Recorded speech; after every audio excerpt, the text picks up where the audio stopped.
Vamos pro próximo destaque, 6h20. Redes sociais ultrapassam TV como principal fonte de notícias nos Estados Unidos. Tá brincando? É a primeira vez na história que isso acontece. O levantamento é da Reuters com a Universidade de Oxford e 54% dos entrevistados afirmam que consomem notícias pela rede social, ou seja, YouTube, Instagram e TikTok, enquanto outros 50% ainda preferem a TV. Não era múltipla escolha, né? Tu podia assinalar mais de um, mas a rede social é maioria. E aí, olha só que loucura, meu, é um fenômeno... Devia a CNN, isso. Quase isso, da pena, quase isso. Só que tem um fenômeno que ele ainda não chegou no Brasil, que é o fenômeno noticiabilidade por YouTube ou podcast. Vou dar um exemplo bem clássico. Explica pra nós, dessa pra nós, Rafael. A gente não tem um youtuber ou um podcaster que é responsável por dar notícias no Brasil.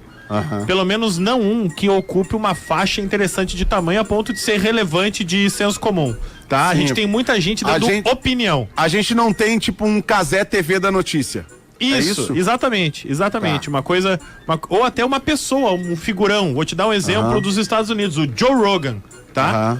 O Joe Rogan é um cara que dá muita notícia nos Estados Unidos e também comenta muita coisa e entrevista as pessoas mais importantes dos Estados Unidos. E ele tem credibilidade. Hoje ele tem o podcast. Porra, é o maior podcast, eu acho, deles, é o maior podcast do mundo. Ele é repórter do UFC também, não é? E Ele foi e depois ele é comentarista, desculpa. Quase um quarto Ele dos ainda Estados Unidos afirma que vê as notícias pelo Joe Rogan.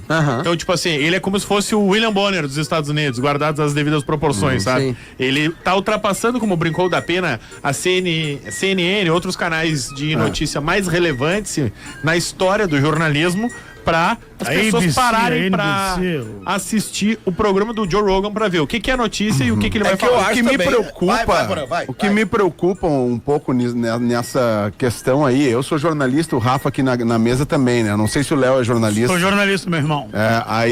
Porque, cara, é a veracidade dos fatos, assim, a apuração dos fatos. Isso me preocupa muito, porque esses dias também tava vendo uma notícia que a geração Z tá confiando mais em TikTokers do que médicos para a sua saúde mental e para os seus tratamentos. Pô, cara, então a gente tá perdendo uma coisa de referência que não que é uma referência técnica, né, cara? Porque um jornalista, ele é um técnico da notícia. Um jornalista e os setores de checagem de informações de uma empresa de comunicação, né, cumprem esse papel de, cara, isso aqui é verdade, isso é fato ou é fake, né?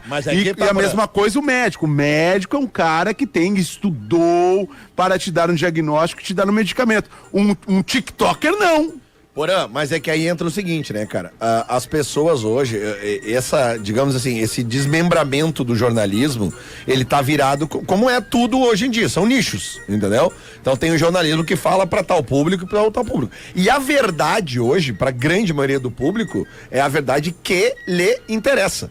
Entendeu? Exatamente. É a verdade que lhe interessa. Exatamente, as pessoas não refletem mais, né? Se aquilo parece tão absurdo e acham que é verdade. As pessoas não refletem mais. Não pode ser contrariado, né? Tu traz uma informação ou tu é uma por exemplo, coisa ou tu é outra. O Joe Rogan lá, eu gosto do cara, eu acompanhei ele muito antes do UFC, mas ele é um cara que tem a parcialidade dele na notícia. Sim, ele é um cara de extrema direita. Ele tem lado. Era isso que eu ia dizer. Ele não é jornalista. Não, ele é, vamos supor, ele é completamente a favor do Trump. Eu não tô dizendo que é bom ou não, eu só tô dizendo que ele tem a parcialidade dele. Tem vários jornalistas, cara, em todos os lugares do mundo, que eles têm o seu lado, e geralmente todo mundo tem o seu lado. Mas isso nos Estados Unidos é uma coisa mais clara.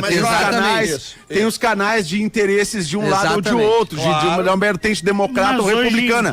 No Brasil não é assim claro, né? Não, na verdade... Mas hoje a gente já sabe. Na rede social talvez sim. Na verdade sim, se tu pegar ele, por exemplo, ali, tu tem canais de YouTube, que são quase TVs que são de extrema direita, por exemplo. Isso. Né, que tem rádio de extrema vamos direita, combinar, a extrema direita flutua muito melhor nessas novas plataformas do que a esquerda. Exatamente. Mas que também tem os seus espaços. Também tem, mas aí é que tá. Acho que é uma coisa importante, né, quando a gente fala de democracia. Sexta-feira com esse papo. Mas assim, cara, a direita e a esquerda são dois lados de uma mesma moeda. O que fode são os extremos, cara. É isso. Uma boa, velho. Os extremos, acho que a discussão quando tá ali. O radicalismo de ambos os lados é que ferra tudo. E hoje em dia, se não radicalizar, não ganha voto, né? Não tem audiência. Só mais tem, ou menos só isso. tem dois lados. Mas hoje é Borbô. sexta-feira, O louco. radicalismo, ele vai de um lado, quanto vai do outro. E o importante é o que ninguém tem mais, Bruno. Sabe o que é? O que é? Empatia. Entendimento e clareza sobre as coisas. Ninguém mais reflete absolutamente nada e se apropria do que lhe interessa. Cada um se apropria. Exatamente o que o Lelê que disse, tá certo, né? Borbô. O que aconteceu contigo? Exatamente, Mas é- o que o Lelê acabou de dizer. Mas é que o que me chama a atenção é que no PB da Uma, Mas tudo bem, Lelê falou eu isso? acho que tu Sim, tá tá tudo começando a ouvir o programa agora, daí Ele falou isso? Ele chegou acabou agora. de